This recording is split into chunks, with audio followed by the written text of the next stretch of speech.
बहुत से लोग आज भी 9 से 5 की जॉब में ही फंसे हुए हैं। बचपन से ही हमें सिखाया गया स्कूल जाओ, फिर नौकरी करो, बिल भरो और थोड़ा बहुत फ्यूचर के लिए सेविंग कर लो। इसी सोच में चलते चलते दुनिया के 99% लोग एक एवरेज लाइफ जीते हैं। लेकिन ये समरी आपको दिखाएगी कि कैसे आप उस 1% खास लोगों में शामिल हो सकते हैं, वो लोग जो अपना खुद का काम करते हैं, फ्रीडम से जीते हैं और जिंदगी को एंजॉय करते हैं। राइट रेस से निकलने का सिर्फ एक तरीका है, अपना खुद का बिजनेस शुरू करना और उसे ग्रो करना। इस समरी को जरूर सुनिए अगर आप जानना चाहते हैं कि ये सब कैसे मुमकिन है। ये समरी किन लोगों के लिए है? जो जॉब में हैं, जो पेरेंट्स हैं और खासकर वो स्टूडेंट्स जो अभी से कुछ बड़ा करना चाहते हैं। इस किताब के लेखक हैं एमजे डेमार्को, एक multi millionaire entrepreneur and investor. वो वाइप्रियन पब्लिशिंग के फाउंडर हैं जो बिजनेस और फाइनेंस की किताबें पब्लिश करती है। साथ ही फास्टलेन फोरम के लीडर हैं जहां दुनिया भर के 40,000 से ज्यादा एंटरप्रेन्योर्स जुड़े हुए हैं। और वो goalsumo.com के सीईओ भी हैं जो एक पॉपुलर प्रोडक्टिविटी टूल है। नमस्कार दोस्तों, मेरा नाम है निखिल कुमार और आप सुन रहे हैं the great rat race escape की हिंदी ऑडियो बुक समरी सिर्फ बुक वाला दोस्त चैनल पर। इस चैनल पर हम सीखते हैं, समझते हैं और सक्सेस की तरफ कदम बढ़ाते हैं। तो चलिए बिना टाइम वेस्ट किए शुरुआत करते हैं। इंट्रोडक्शन। अगर आप उन लोगों की बातें मानते हो जो खुद भी एक एवरेज और परेशानियों से भरी जिंदगी जी रहे हैं, तो सोचिए आपको क्या मिलेगा। सेम रिजल्ट, यानी एक एवरेज लाइफ, सुबह से शाम तक काम, सैलरी का इंतजार और वही पुरानी थकान। ज्यादातर लोग मंडे से फ्राइडे 9 से 5 जॉब करते हैं, वीकेंड पर थोड़ा नेटफ्लिक्स देख लेते हैं या वीडियो गेम खेलते हैं, फिर सोचते हैं कि थोड़ा बहुत सेव कर लें, रिटायरमेंट में चैन से जी सकें। पर हकीकत यह है कि जब तक वो सेविंग का मजा लेने लायक होते हैं, तब तक वो इतने बूढ़े हो जाते हैं कि सिर्फ आराम करने के अलावा और कुछ कर ही नहीं सकते। अब अपने आसपास नजर डालिए, परिवार, दोस्त, कलीग्स, सड़क पर लोग। क्या कोई ऐसा है जो वाकई अपने ड्रीम्स जी रहा है? क्या कोई ऐसा है जिसे पैसे की टेंशन नहीं है? क्या कोई अपनी ड्रीम कार चला रहा है? शायद नहीं। क्यों? क्योंकि हमारी सोसाइटी हमें यही सिखाती है, औसत रहो, जो कहा जाए वही करो, सवाल मत उठाओ। बचपन से ही हमें एक स्क्रिप्ट पढ़ा दी जाती है, पढ़ाई करो, फिर अच्छी जॉब लो, शादी करो, लोन भरो, बच्चे पालो और रिटायरमेंट के लिए पैसे बचाओ। इसी स्क्रिप्ट को कहते हैं रैट रेस। एक ऐसी दौड़ जहां सब दौड़ रहे हैं लेकिन किसी को पता नहीं मंजिल क्या है। फिर एक दिन आंखें खुलती हैं और हम सोचते हैं, मैंने अपनी जिंदगी में किया क्या? ये समरी आपको यही सिखाने आई है कि इस रेस से बाहर कैसे निकला जाए। और ये बाहर निकलना होगा ना तो गवर्नमेंट की पेंशन से, ना स्टॉक्स में पैसे डालने से, बल्कि एक सक्सेसफुल बिजनेस बनाकर। The economic religion principle. इस पूरी रेस को एक तरह से इकोनॉमिक रिलीजन भी कहा जाता है। हर कोई इसका हिस्सा है। कुछ लोग होते हैं खरीदारी वाले चूहे और कुछ होते हैं बचत करने वाले चूहे। शॉपिंग वाले चूहे सोचते हैं, अगर हम ब्रांडेड कपड़े, नई कार, लेटेस्ट मोबाइल खरीद लें तो खुश रहेंगे, सब इंप्रेस होंगे। सेविंग वाले चूहे मानते हैं, अगर हम सालों तक सेव करें और सही जगह इन्वेस्ट करें तो एक दिन अमीर बन जाएंगे। पर सच तो ये है, दोनों ही चूहे हैं, दोनों ही इस रेस में कैद हैं, क्योंकि वो सारा खेल उसी स्क्रिप्ट का है जो हमें स्कूल, फैमिली, मीडिया और गवर्नमेंट सिखाती है। स्क्रिप्ट क्या है? स्क्रिप्ट एक सेट पैटर्न है जिसे हमें बचपन से फॉलो करना सिखाया जाता है। इसका मतलब है इस स्कूलिंग, सी कंज्यूमरिज्म, खरीदारी, आर रिस्पॉन्सिबिलिटी, जिम्मेदारियां, आई इग्नोरेंस, अज्ञान, पी प्रोमिसेस, वादे, टी टैक्सेशन, टैक्स। अब चलिए एक एक करके समझते हैं। S schooling. स्कूल हमें मंडे से फ्राइडे टाइम पर चलने की आदत डाल देता है ताकि जब हम 18 से 65 साल तक काम करें तो कोई सवाल ना करे। स्कूल हमें रट्टा मारना सिखाता है, समझना या सवाल पूछना नहीं। सी कंज्यूमरिज्म। बचपन में खिलौने खुशी देते थे, बड़े हुए तो स्मार्टफोन, बाइक और फिर कार और घर। पर इन सबकी ईएमआई चुकाने के लिए हमें फिर वही जॉब करनी पड़ती है जिससे भागना चाहते थे। Our responsibility. बड़े होते ही जिंदगी में लोन, ईएमआई, बच्चों की पढ़ाई, बिल्स, ये सब बोझ बनने लगते हैं। लगता है जैसे हम सिर्फ कमाने और खर्च करने के लिए ही पैदा हुए हैं। इग्नोरेंस, हमें कभी सिखाया ही नहीं जाता कि पैसे से आजादी कैसे मिलेगी, बिजनेस कैसे बनता है, या फाइनेंशियल इंडिपेंडेंस कैसे हासिल होती है। हमें सिर्फ ऑर्डर फॉलो करना आता है, सवाल नहीं। पी प्रॉमिसेस, हमें प्रॉमिस किया जाता है अगर तुमने डिग्री ली तो सपनों की जॉब मिलेगी, अगर सेविंग की तो रिटायरमेंट में ऐश करोगे। पर कोई ये नहीं बताता कि इन्फ्लेशन, टैक्स और सिस्टम आपको कितना पीछे खींच देगा। टी, टैक्सेशन, आप सैलरी पर टैक्स देते हो, खरीदारी पर टैक्स देते हो, इन्वेस्टमेंट पर टैक्स, घर पर टैक्स, यहां तक कि कोई गिफ्ट भी मिले तो टैक्स। अब आप खुद सोचो, क्या आप सच में आजाद हो? क्या आपको नहीं लगता ये रैट रेस रियल है? क्या आप इससे बाहर नहीं निकलना चाहोगे? सोचिए, अगर आप इस स्क्रिप्ट को तोड़ दें तो कैसा लगेगा वो फीलिंग जब आप फाइनेंशियली फ्री हों, अपनी मर्जी से जिएं और किसी के गुलाम ना हों। The unscripted strategy. कर्ट स्यारवोगल एक साइकिलिस्ट हैं जो हर रोज लंबी दूरी तक साइकिल चलाते हैं। 2016 में उन्होंने एक साल में सबसे ज्यादा मील की दूरी तय करके गिनेस विश्व रिकॉर्ड तोड़ दिया था। 9 जनवरी 2016 तक कुर्त 67,000 मील की दूरी तय कर चुके थे। उन्होंने ये रिकॉर्ड हर दिन औसतन 200 मील साइकिल चलाकर बनाया। उन्होंने ये रिकॉर्ड हर दिन औसतन 208.43 मील साइकिल चलाकर बनाया। अब सवाल यह है, उन्हें इतना टाइम कैसे मिला? जवाब है, वो एक एंटरप्रेन्योर थे। कर्ट उन 1% लोगों में से थे जो इस स्क्रिप्ट से आजाद थे, यानी उन्होंने वो रास्ता नहीं चुना जो ज्यादातर लोग आंख बंद करके फॉलो करते हैं। उन्होंने अपनी जिंदगी का रास्ता खुद चुना और उसकी कमान अपने हाथ में ली। ये वो एंटरप्रेन्योर्स का ग्रुप है जिन्होंने जमीन से शुरुआत की और खुद का बिजनेस खड़ा किया।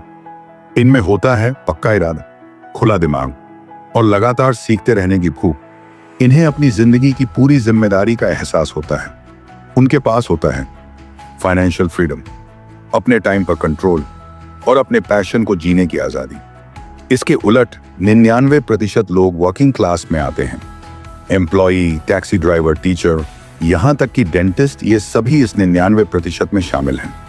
लेकिन अच्छी बात यह है कि आप भी इस रेस से बाहर निकल सकते हैं और उन 1% अनस्क्रिप्टेड लोगों में शामिल हो सकते हैं। और इसके लिए आपको 3 लेवल्स से होकर गुजरना होगा, जिन्हें कहा जाता है 3 तरह के अनस्क्रिप्टेड एंटरप्रेन्योर्स। वाह, अनप्लग्ड अनस्क्रिप्टेड। ये वो स्टेज है जब आप 5 की जॉब से थक जाते हैं और ठान लेते हैं कि अब एंटरप्रेन्योर बनना है। ये वैसा ही है जैसे नियो ने द मैट्रिक्स में लाल गोली खाई थी और रियल वर्ल्ड की सच्चाई देखी थी। इस स्टेज पर आपको समझ आता है कि ये रैट रेस आपको कहीं नहीं ले जा रही और अब आप इसका हिस्सा नहीं बनना चाहते। Fast lane unscripted. अब आप जाग चुके हैं, अब बारी है एक्शन लेने की। इस स्टेज में आप कोशिश करेंगे, फेल भी होंगे, पर यही प्रोसेस आपको सिखाएगा। आपका बिजनेस धीरे धीरे ग्रो करेगा और फिर एक दिन आप अपने टाइम और पैसों पर कंट्रोल हासिल कर लेंगे। अब आप वो चीजें अफोर्ड कर सकते हैं जिनके बारे में आपने कभी सिर्फ सपना देखा था। 3. Liberated unscripted. ये स्टेज तब आता है जब आपका बिजनेस इतना अच्छा चलने लगता है कि आपको काम करने की जरूरत नहीं होती। आप सिर्फ अपनी मर्जी से काम करते हैं। अब आप ऐसे प्रोजेक्ट्स पर काम करते हैं जो आपको मतलब देते हैं। जैसे बिल गेट्स ने अपनी पत्नी के साथ फाउंडेशन शुरू किया जो बीमारियों से लड़ने और गरीब बच्चों तक एजुकेशन पहुंचाने पर काम करता है। एलोन मस्क का space x and Richard Branson का वर्जिन गैलेक्टिक भी इसी का उदाहरण है। इस स्टेज पर आप 24 घंटे 7 दिन कमाते हैं। आप पर कोई कर्ज नहीं होता और आप कभी भी ये कितने भी लंबे वेकेशन पर जा सकते हैं। आपके पास पैसा, टाइम और आजादी सब कुछ होता है। आपको किसी को खुश करने की जरूरत नहीं होती। इन्वेस्टमेंट की सच्चाई। अब बात करते हैं इन्वेस्टमेंट की। स्टॉक मार्केट में इन्वेस्ट करना रिस्की होता है क्योंकि कभी भी क्रैश या रिसेशन आ सकता है। वॉरेन बफेट कहते हैं, इस समय शांति रखो और शेयर मत बेचो क्योंकि वक्त के साथ मार्केट संभल जाएगा। लेकिन अगर आप उस फाइनेंशियल स्ट्रेस को झेल नहीं सकते तो एमएस डिमार्को की सलाह मानिए। वॉल स्ट्रीट पर डिपेंड मत रहिए, अपना खुद का बिजनेस शुरू कीजिए। कोविड-19 के दौरान भी बहुत से एंटरप्रेन्योर्स करोड़पति बने क्योंकि वो अनस्क्रिप्टेड रास्ता चुन चुके थे। Final thought. अनस्क्रिप्टेड 1% लोगों में शामिल होने का एक ही तरीका है, 99% लोगों जैसी सोच को छोड़ना। और यह समरी आपको उसी सोच से बाहर निकलने का तरीका दिखाएगी। The value marriage strategy. Value 5 तरह की होती है। 1 ट्रू वैल्यू, असली वैल्यू। ये वो वैल्यू होती है जो आपके प्रोडक्ट से तब मिलती है जब उसे सही तरीके से यूज किया जाए। जैसे आपने पानी की एक बोतल खरीदी और उससे आपकी प्यास बुझ गई, या आपने एक बुक खरीदी और उसे पूरी पढ़ लिया। मतलब प्रोडक्ट ने जो काम करने का वादा किया था वो उसने पूरा कर दिया। यही होती है असली वैल्यू। 2 यूटिलिटी वैल्यू, उपयोग की वैल्यू। ये इस बात पर डिपेंड करता है कि कस्टमर उस प्रोडक्ट को कैसे इस्तेमाल करता है। मान लीजिए आपने एक किताब खरीदी लेकिन कुछ चैप्टर पढ़ने के बाद छोड़ दी क्योंकि उसमें बताई बातें आपको समझ नहीं आई या भरोसेमंद नहीं लगी, तो उसकी यूटिलिटी वैल्यू कम हो गई। अब सोचिए अगर आपने the great rat race escape की पूरी बुक पढ़ी और उसमें बताए गए लेसन्स को अपनी लाइफ में लागू किया, तो उसकी यूटिलिटी वैल्यू और ट्रू वैल्यू एक जैसी हो जाएगी। 3 रिलेटिव वैल्यू, तुलनात्मक वैल्यू। ये वैल्यू बताती है कि आपके प्रोडक्ट की क्वालिटी मार्केट में मौजूद दूसरे प्रोडक्ट्स के मुकाबले कैसी है। मान लीजिए आप टी शर्ट बेचते हैं लेकिन मार्केट में लाखों लोग टी शर्ट बेच रहे हैं। अगर आपकी टी शर्ट बाकी ब्रांड्स से कुछ अलग या बेहतर नहीं है तो आपकी रिलेटिव वैल्यू भी कम मानी जाएगी। 4 सरप्लस वैल्यू, बचे हुए वैल्यू में कंपटीशन। ये तब होता है जब प्रोडक्ट सबके पास एक जैसा हो और कंपटीशन सिर्फ दाम कम करने पर टिका हो। जब सारे प्रोडक्ट्स दिखने और काम में एक जैसे हों तो कस्टमर वही चुनेगा जिसका दाम सबसे कम हो। यानी आपकी वैल्यू सिर्फ प्राइस पर डिपेंड करने लगती है। 5 परसीव्ड वैल्यू, सोची समझी वैल्यू। यह वो वैल्यू होती है जो कस्टमर महसूस करता है आपके प्रोडक्ट की पैकिंग, लेबलिंग, एडवर्टाइजिंग, ब्रांडिंग और मैसेजिंग के जरिए। कई बार कस्टमर सिर्फ इसलिए प्रोडक्ट खरीदता है क्योंकि उसे लगता है कि जो वादा मार्केटिंग में किया गया है प्रोडक्ट उसे पूरा करेगा। लेकिन यहां आपको सावधान रहना है। स्कैमर्स यानी धोखेबाज कंपनियां भी यही करती हैं। वो बहुत बड़ी बातें करती हैं लेकिन डिलीवर कुछ भी नहीं करती। आपको उनके जैसा नहीं बनना है।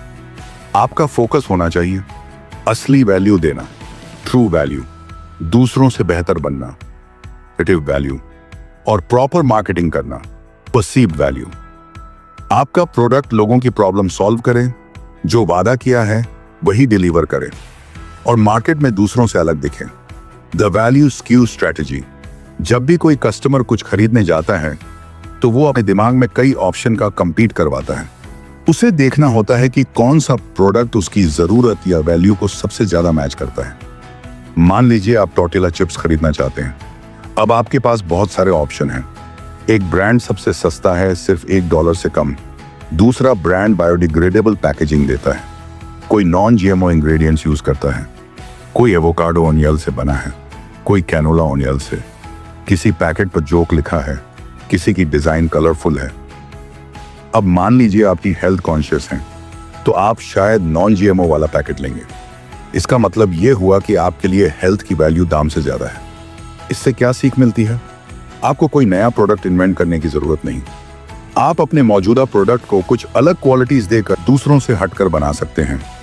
इसे कहते हैं वैल्यू स्क्यू करना, यानी 2 या 2 से ज्यादा अच्छी क्वालिटीज को एक साथ जोड़कर कस्टमर के लिए ज्यादा अट्रैक्टिव बनाना। Primary versus secondary qualities. Primary qualities होती हैं प्रोडक्ट के features, design, colour, raw material और प्राइस। सेकेंडरी क्वालिटीज में आती हैं कंपनी की story, return policy, customer service, reviews और social media presence. Emotional appeal matters more. सिर्फ अच्छा दाम या बढ़िया क्वालिटी ही काफी नहीं होती। लोग उस प्रोडक्ट को खरीदते हैं जिससे वो कनेक्ट कर पाएं, जो उनकी भावनाओं को टच करे। जैसे एप्पल, फेरारी, लुई विटॉन जैसे ब्रांड्स महंगे होते हुए भी बिकते हैं क्योंकि उनका इमोशनल अपील स्ट्रांग होता है। फाइनल थॉट, वैल्यू स्क्यू एक स्मार्ट तरीका है जिससे आप अपने प्रोडक्ट को मार्केट में सबसे अलग और यूनिक बना सकते हैं। अगर आप 2 या उससे ज्यादा पॉजिटिव क्वालिटीज अपने प्रोडक्ट में जोड़ दें तो आप ज्यादा लोगों का ध्यान खींच सकते हैं। और अगर आपने 4 या उससे ज्यादा क्वालिटीज जोड़ दी तो आप सिर्फ एक नहीं, कई सारे प्रोडक्ट्स की सेल अपने नाम कर सकते हैं। The profit locus strategy, profit mindset की स्ट्रेटजी। जब से आप पैदा हुए हैं तब से ही इस रैट रेस में फंसे हुए हैं। हर दिन जैसे एक चूहा चीज के पीछे भागता है वैसे ही हम पैसा कमाने की दौड़ में लगे रहते हैं। यह सब हमारे माइंडसेट से जुड़ा है। लोकस, यानी आपका नजरिया या माइंडसेट। आपको वेज लोकस और सैलरी लोकस से आगे बढ़कर प्रॉफिट लोकस की सोच अपनानी होगी। वेज लोकस नौकरी के बदले पैसे। अगर आप एक एम्प्लॉय हैं तो आप वेज लोकस में आते हैं। आपका समय ही आपकी कीमत है। आप जितना टाइम काम करेंगे उतना पैसा मिलेगा। आप fast food worker, cashier, delivery boy, construction worker या ऑफिस क्लर्क जैसे जॉब्स कर सकते हैं। कंपनी के लिए आप सिर्फ एक पार्ट हैं। अगर आप नहीं होंगे तो आपकी जगह कोई और आ जाएगा। आप भी ऐसा ही सोचते हैं, जहां ज्यादा पैसा मिलेगा वहां जॉब बदल देंगे। सैलरी लोकस स्किल के बदले सैलरी। अगर आप डेंटिस्ट, इंजीनियर या वकील जैसे प्रोफेशनल हैं तो आप सैलरी लोकस में आते हैं।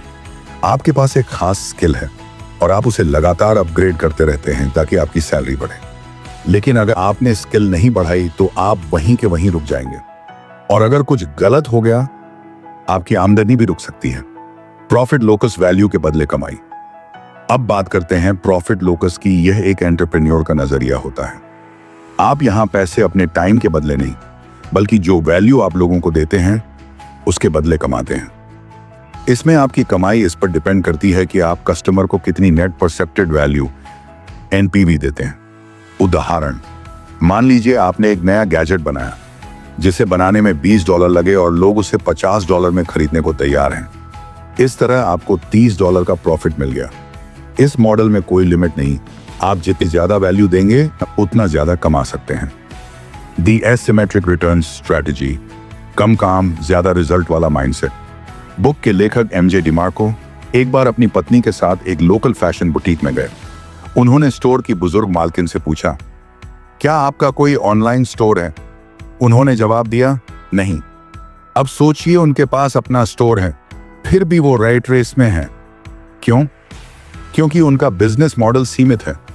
मान लीजिए हर हफ्ते सिर्फ 100 लोग उनके स्टोर पर आते हैं, वो भी वही लोग जो उस स्ट्रीट से गुजरते हैं। क्योंकि उनके पास ऑनलाइन शॉप नहीं है तो वो 1000 या 10,000 कस्टमर्स तक कभी नहीं पहुंच सकती। उनका बुटीक कभी $5 लाख या $20 लाख नहीं कमा पाएगा। वो एक बिजनेस चला रही हैं, लेकिन सोच अब भी जॉब वाली ही है। एंटरप्रेन्योर की सोच क्या कहती है? सक्सेस जितने ज्यादा लोगों को वैल्यू दोगे उतनी ज्यादा कमाई होगी। इसी सोच को कहते हैं एसिमेट्रिक रिटर्न्स, मतलब कम समय और मेहनत से ज्यादा रिजल्ट। 2 तरीके से आप कमाते हैं। 1 स्केल, ज्यादा यूनिट्स बेचो। मान लीजिए आप 10 मिलियन फोन केस बेचते हैं और हर एक पर आपको एक $1 प्रॉफिट होता है, तो आप $10 मिलियन कमा सकते हैं। 2 मैग्नीट्यूड, हर प्रोडक्ट से बड़ा प्रॉफिट। अब मान लीजिए आप सिर्फ 1000 ब्रॉन्ज की मूर्तियां बेचते हैं और हर एक पर आपको $10,000 प्रॉफिट मिलता है, तो भी आप $10 मिलियन कमा लेंगे। दोनों मॉडल से सीख क्या मिलती है? स्केल कम दाम ज्यादा लोग, मैग्नीट्यूड ज्यादा दाम कम लोग। आपका मॉडल किसी भी तरह का हो, लेकिन उसमें क्लैरिटी और स्मार्टनेस जरूरी है। फाइनल एडवाइस, अगर आपके पास सही सिस्टम नहीं है और आप सिर्फ 24/7 काम में लगे रहते हैं तो भी मिलियनियर बनना मुश्किल है। एक स्मार्ट बिजनेस मॉडल और थोड़ी मैथ की समझ ही आपको फाइनेंशियल फ्रीडम दिला सकती है। द फास्ट लेन स्ट्रेटेजी, तेज और स्मार्ट बिजनेस मॉडल। जब इस बुक के ऑथर हैं जे डिमार्को ने अपने करियर की शुरुआत की थी तो उन्हें यह नहीं पता था कि किस आइडिया पर काम करें। शायद आप भी यही सोच रहे होंगे, क्या मेरा आइडिया काम करेगा? क्या लोग मेरा प्रोडक्ट पसंद करेंगे? ये डर इसलिए होता है क्योंकि कोई भी नया बिजनेस शुरू करने के लिए हमें बहुत कुछ सैक्रिफाइस करना होता है। इन्हीं सवालों और डर को ध्यान में रखकर डिमार्को ने फास्ट लेन स्ट्रेटेजी बनाई, एक ऐसा फ्रेमवर्क जिसे फॉलो करके कोई भी अपना बिजनेस स्मार्ट तरीके से चला सकता है। Sense framework. इस फास्ट लेन स्ट्रेटजी में 5 जरूरी पॉइंट्स हैं। इन्हें याद रखने के लिए एक शॉर्टकट है, सेंस। हर लेटर का एक अलग मतलब है। सी, कंट्रोल। कंट्रोल, आपका बिजनेस ऐसा होना चाहिए जो किसी और पर डिपेंड ना हो। यानी आप चाहें तो काम से छुट्टी ले सकते हैं, फिर भी बिजनेस स्मूथली चलता रहे। एग्जाम्पल, अगर आप सिर्फ Amazon पर ही प्रोडक्ट बेचते हैं, एक दिन Amazon ने आपका अकाउंट बंद कर दिया तो आपका पूरा बिजनेस बंद हो जाएगा। इसका मतलब है आपने कंट्रोल खो दिया।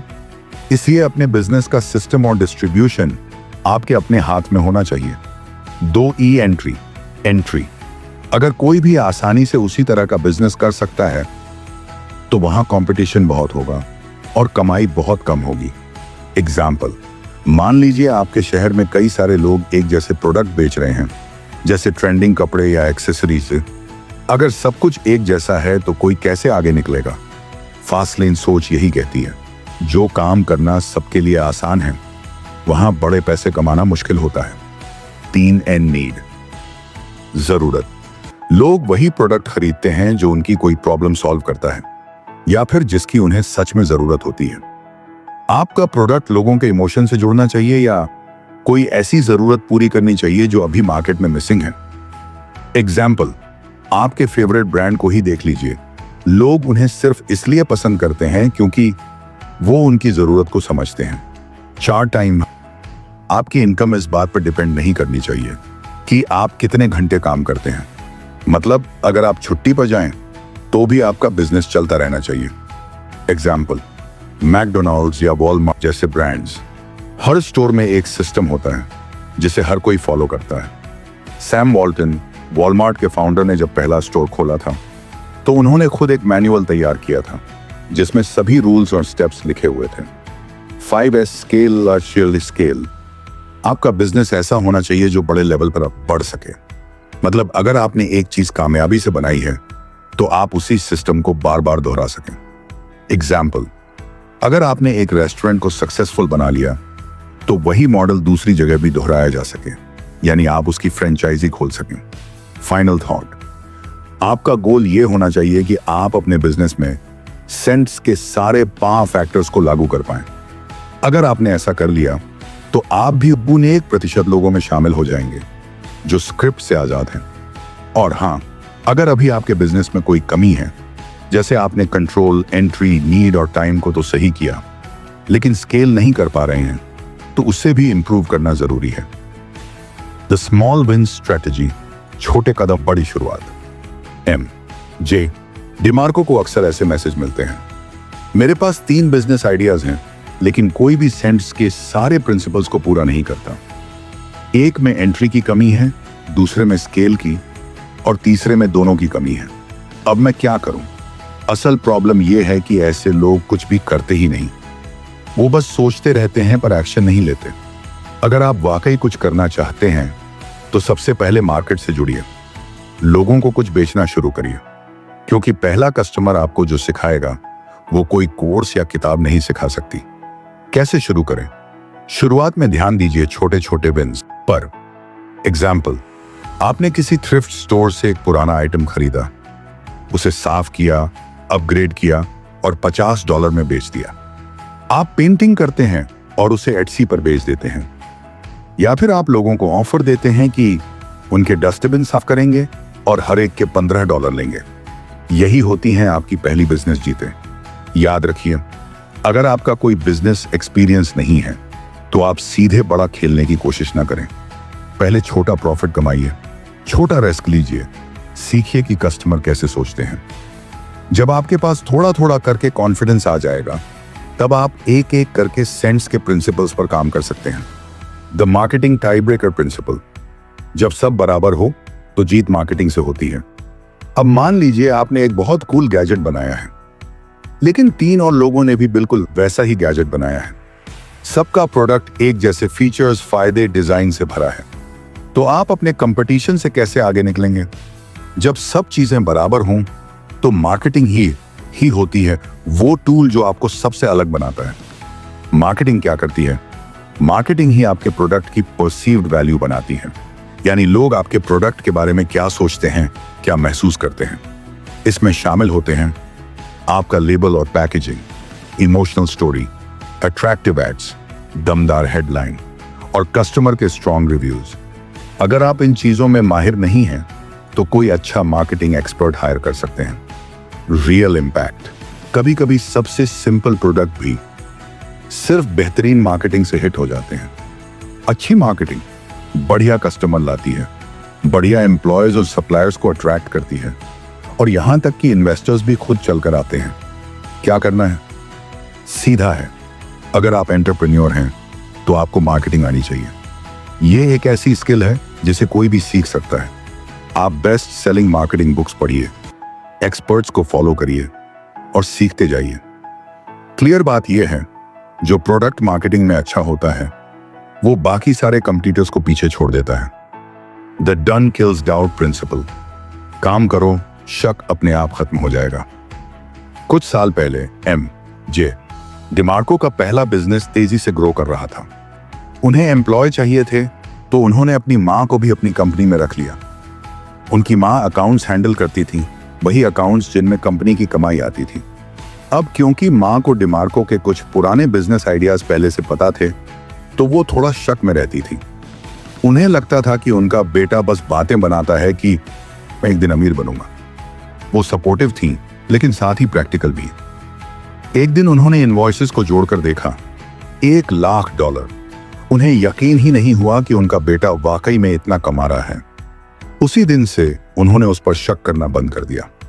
कुछ साल बाद डिमार्को ने एक ही चेक में अपनी मां के सारे उधार चुका दिए। अब असली बात सुनो, दुनिया को आपके प्लान्स या ड्रीम्स से कोई फर्क नहीं पड़ता। आप अपने आइडिया सोशल मीडिया पर शेयर करें, लोग लाइक तो कर देंगे, लेकिन अंदर से ज्यादातर लोग डाउट ही करते हैं। उन्हें लगता है कि आप फेल हो जाओगे। कुछ को आप पागल भी लग सकते हैं।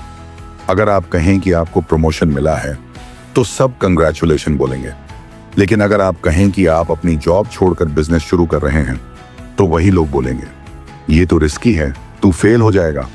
या 50% स्टार्टअप्स तो फेल हो जाते हैं। और सच्चाई, आप उन्हें ब्लेम नहीं कर सकते, क्योंकि आपने अब तक कुछ करके दिखाया ही नहीं। लोग तभी मानेंगे ये जब आप एक कैश में खरीदी गई फरारी में उनके घर के सामने पार्क करोगे, या जब आप अपने कजिन्स को अपनी कंपनी में जॉब दोगे। इसलिए दूसरों की परमिशन का इंतजार मत करो, काम करो। धीरे धीरे शक अपने आप खत्म हो जाएगा। The hunting ground strategy. छोटे तालाब में नहीं, समंदर में शिकार करो। अगर आप वाकई में सक्सेसफुल बनना चाहते हैं तो आपका बिजनेस ज्यादा से ज्यादा लोगों तक पहुंचना चाहिए।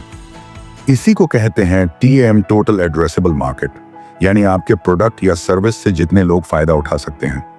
इसे पानी के सोर्स से समझो। आपके शहर के कस्टमर एक तालाब, आपके राज्य के कस्टमर एक झील, लेक, देश भर के कस्टमर एक नदी, पूरी दुनिया के कस्टमर एक समंदर। बात सीधी है, जितना बड़ा स्कोप उतना ज्यादा पैसा। 3 इंपॉर्टेंट सवाल। 1, अगर ज्योग्राफी कोई प्रॉब्लम ना हो तो कितने लोग आपके प्रोडक्ट को खरीदेंगे? इसका जवाब है TAM, total and reachable market. Example, आप एक इंडियन रेस्टोरेंट खोलना चाहते हैं तो आपके ट्यूम में दुनिया के सारे लोग आ सकते हैं जिन्हें इंडियन फूड पसंद है। लेकिन आपका TAM होगा सिर्फ आपके शहर के लोग, क्योंकि वही आपके रेस्टोरेंट तक पहुंच सकते हैं। 2, अगर TAM और TOM सेम नहीं है तो आपको क्या बदलना पड़ेगा? क्या आपको ऑनलाइन स्टोर शुरू करना चाहिए? क्या आपको फ्रेंचाइजी मॉडल बनाना चाहिए, या फिर पूरा बिजनेस मॉडल बदलना पड़ेगा? 3, क्या आप अपने TAM तक पहुंच सकते हैं? डिमार्को कहते हैं कि शुरुआत से ही बड़ी ऑडियंस को टारगेट करना बेहतर होता है। एग्जाम्पल से और क्लियर होता है। अगर आप रेस्टोरेंट नहीं बढ़ा सकते तो आप ऑनलाइन मसाले बेच सकते हैं, या फिर एक इंडियन कुक बुक लिख सकते हैं जो दुनिया भर में बिके। इस तरह आप अपने ट्यूम को भी अचीव कर सकते हैं। एक और एग्जाम्पल, डिमार्को की पब्लिशिंग कंपनी अमेरिका से बाहर के पब्लिशर्स को उनकी बुक्स का लाइसेंस बेचती है। बुक्स को लोकल लैंग्वेज में ट्रांसलेट करके दुनिया भर में बेचा जाता है। अब उनकी कंपनी के पास 30 से अधिक इंटरनेशनल पब्लिशिंग पार्टनर हैं। बॉटम लाइन, छोटा सोचोगे तो छोटा मिलेगा। टाइम जितना बड़ा होगा, रिटर्न भी उतने ही बड़े। एक लोकल इंडियन रेस्टोरेंट साल में $42,000 कमा सकता है, लेकिन वही अगर आप पूरी दुनिया में इंडियन प्रोडक्ट बेचें तो आप हर महीने $42,000 कमा सकते हैं। The 3A strategy. 3A strategy एक साइंटिफिक तरीका है। एक्ट, असेस और एडजस्ट। बिजनेस में ट्रायल और एरर यानी कोशिश और गलती से ही सीख होती है। एक्ट का मतलब है पहला कदम उठाना, कोई नया प्रोडक्ट लॉन्च करना, कोई नई स्ट्रेटजी अपनाना, या फिर कोई नया बिजनेस शुरू करना। मान लीजिए आप कपड़ों का बिजनेस करते हैं। आपने $500 का विज्ञापन चलाया, लेकिन सेल एक भी नहीं हुई। यही पहला स्टेप है। अब आता है दूसरा स्टेप, असेस यानी जांच करना। आपका ऐड क्यों फेल हुआ? क्या प्रोडक्ट सही नहीं था? क्या ऐड में कुछ कमी थी? क्या वेबसाइट कमजोर थी? क्या सही लोगों तक ऐड नहीं पहुंचा? तीसरा स्टेप है एडजस्ट, यानी बदलाव करना। अब जब आपको प्रॉब्लम समझ आ गई है तो आपको उन्हें ठीक करने के लिए कुछ नया ट्राई करना होगा। जैसे मान लीजिए आपकी एड सही जगह नहीं पहुंची थी, तो अगली बार एड टारगेटिंग बदल दीजिए, नई स्किल सीखिए, रिसर्च कीजिए या बुक्स पढ़िए। यही असली एडजस्टमेंट है। इस प्रोसेस को बार बार दोहराइए, एक्ट, असेस, एडजस्ट, जब तक पहली सेल ना हो जाए। और जब सेल हो जाए तब भी यह प्रोसेस जारी रखिए ताकि आप खुद को और अपने बिजनेस को लगातार बेहतर बनाते रहें। हो सकता है आपका ओरिजिनल बिजनेस आइडिया कुछ और हो, लेकिन रिजल्ट आपको दूसरी दिशा में ले जाए, जैसे अमेज़न की शुरुआत एक ऑनलाइन बुक स्टोर के रूप में हुई थी, या फिर पेपॉल जो शुरुआत में सिर्फ ईबे यूजर्स के लिए पेमेंट मेथड था। अपने आइडिया से चिपक कर मत बैठिए, मार्केट के हिसाब से खुद को ढालिए। The forgiveness principle. Dave Dahl school drop out थे। वो एक समय पर अपराधी और ड्रग एडिक्ट भी थे। 2005 में उन्होंने अपना खुद का ब्रेड ब्रांड लॉन्च किया, डेव्स किलर ब्रेड। ये हेल्दी ऑर्गेनिक ब्रेड आज पूरी दुनिया में बिकता है। डेव ने अपने जैसे लोगों को नौकरी दी, एक्स क्रिमिनल्स को। उन्होंने अपनी जिंदगी की गलतियों को ब्रेक नहीं बनने दिया, बल्कि ब्रिज बना दिया। 2015 में एक बड़ी कंपनी ने उनका ब्रांड $275 मिलियन में खरीद लिया। डेव आज भी ब्रेड बेचते हैं और लोगों को दूसरा मौका देते हैं।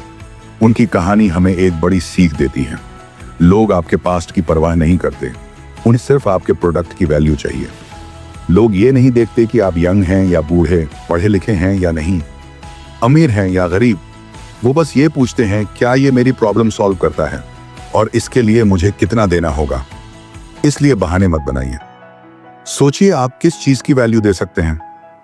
आपके आसपास क्या कमी है जिसे आप पूरा कर सकते हैं। अगर आप पहला कदम नहीं उठाएंगे तो आप रैट रेस से बाहर नहीं निकल पाएंगे। कंक्लूजन। इस पूरी समरी में आपने जाना स्क्रिप्ट क्या है जो हमें एक तय रूट पर चलने को मजबूर करता है। Sense, framework, control, entry, need, time, scale, जो आपको बिजनेस में सक्सेस दिला सकता है। छोटे छोटे स्टेप्स और छोटी जीत से शुरुआत कैसे करें। TEM और TUM का फर्क, यानी कितने लोगों तक आप पहुंच सकते हैं और कितनों तक पहुंचना चाहिए। 3A strategy act, assess, adjust, जिससे आप लगातार सुधार करते हैं। और ये कि आपका पास्ट मायने नहीं रखता, वैल्यू मायने रखती है। MJ डिमार्को कहते हैं, लोग मुझसे पूछते हैं कि मैं कौन सी बुक्स रिकमेंड करता हूं, तो मैं कहता हूं ऐसी बुक्स पढ़ो जो आपको बिजनेस और कैरेक्टर दोनों में ग्रो करने में मदद करें। सीखते रहिए, ये बढ़ते रहिए, क्योंकि आज़ादी और एक्स्ट्रा ऑर्डिनरी बनने का मौका हर किसी को नहीं मिलता, लेकिन आपने आज वो पहला कदम उठा लिया है।